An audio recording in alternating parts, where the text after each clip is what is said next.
வணக்கம் தமிழ் வெற்றிலை சமையலுக்குள்ள போலாம் வாங்க. நம்மளோட சேனலை நீங்க ஃபர்ஸ்ட் டைமா பார்க்கறீங்க அப்படினா Subscribe பண்ணிக்கோங்க. பக்கத்துல இருக்க பெல் சிம்பலை கிளிக் பண்ணிக்கோங்க. ஆல் பட்டனையும் செலக்ட் பண்ணி விட்டுருங்க फ्रेंड्स. அப்பதான் நான் போடுற வீடியோ உடனுக்குடனே உங்களுக்கு நோட்டிஃபிகேஷன்ல வரும். வாங்க வீடியோக்குள்ள போலாம். இன்னைக்கு வந்து நம்ம பொட்டேட்டோ ஃப்ரை தான் பண்ண போறோம். அதுக்கு வந்து நான் மீடியம் சைஸ்ல 4 பொட்டேட்டோ தோல் சீவி கழுவி எடுத்து வச்சிருக்கேன். அதை வந்து இந்த போல ரவுண்ட் ஷேப்ல நம்ம கட் பண்ணி எடுத்துக்க போறோம். இந்த பொட்டேட்டோ ஃப்ரை வந்து நார்மலா செய்யற மாதிரி இல்ல. இது வந்து கொஞ்சம் டிஃபரண்டா இருக்கும். பட் ஈஸியா முடிஞ்சிரும். சோ அதனால தான் இந்த ரெசிபீஸை வந்து உங்க கூட நான் ஷேர் பண்ணிக்கிட்டேன். ரொம்ப சூப்பரான டேஸ்டியான பொட்டேட்டோ ஃப்ரை எப்படி பண்றதை நம்ம பார்க்கலாம். இதுக்கு வந்து நல்ல 4 பொட்டேட்டோவையும் ரவுண்ட் ஷேப்ல நல்லா கட் பண்ணி எடுத்துக்கலாம் நம்ம. உங்களுக்கு படுக்கவசமாக கீழே வச்சு கட் பண்ணுறதுக்கு ட்ரபிளாக இருந்தது அப்படின்னா கொஞ்சம் லைட்டாக ஸ்லைட் பண்ணி எடுத்து விட்டுருங்க. உங்களுக்கு தட்டமாக இருந்ததுன்னா ஈஸியாக இருக்கும் கட் பண்ணுறதுக்கு. இப்போ நம்ம கட் பண்ண பொட்டேட்டோஸை வந்துட்டு தண்ணியில் போட்டு வச்சுருவோம். தண்ணியில் போட்டோம் அப்படின்னா கருத்துறாமல் இருக்கும். அந்த ஸ்டார்ச் எல்லாம் இறங்கி வரதுக்காகவும் இருக்கும்.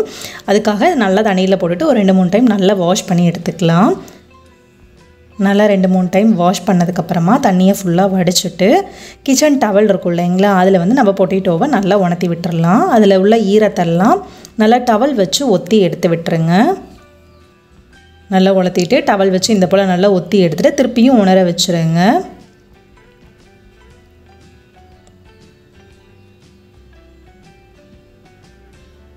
அவ்வளோதான். இந்த போல் எல்லாமே ஈரம்லாம் ஃபுல்லாத்தையும் எடுத்து விட்டுறணும்.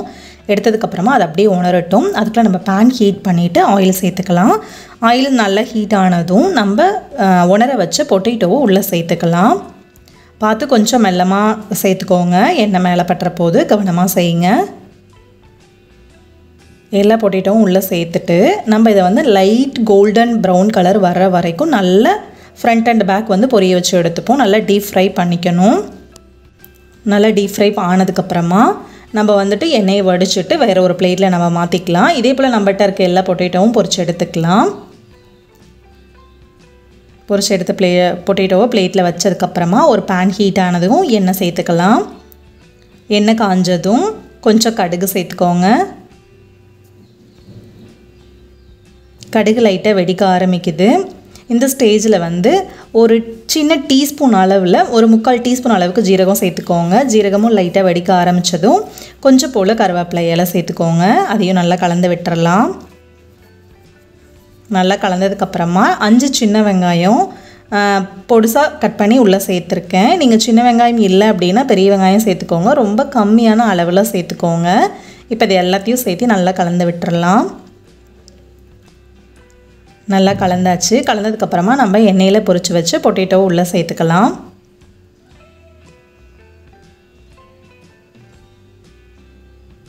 உள்ளே சேர்த்ததுக்கப்புறமா இதையும் நல்லா கலந்து விட்டுறலாம்.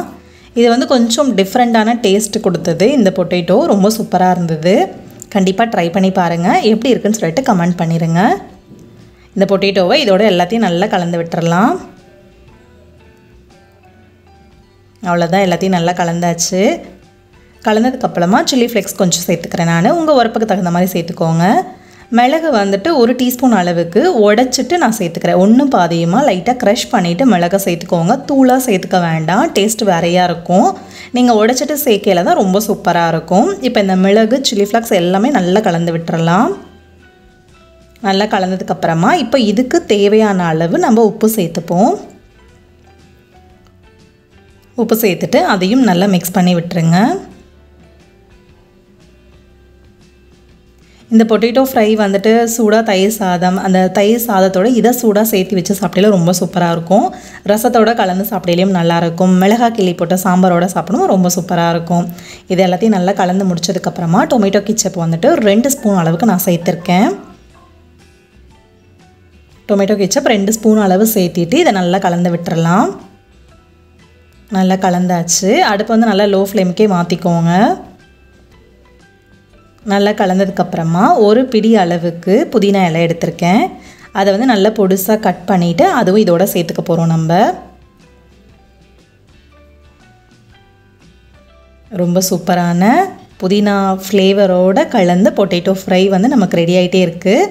அவ்வளோதான். ஒரு பிடி அளவு மேலால் புதினா இலையை தூவிட்டோம் அப்படின்னா ரொம்ப சூப்பரான டேஸ்டியான பொட்டேட்டோ ஃப்ரை வந்து அழகாக நமக்கு தயாராகிருச்சு. கண்டிப்பாக அந்த ரெசிபியை ட்ரை பண்ணுங்கள். எப்படி இருக்குன்னு சொல்லிட்டு கமெண்ட் பண்ணுங்கள். நம்மளோட சேனலுக்கு சப்ஸ்கிரைப் பண்ணுங்கள். தேங்க்யூ.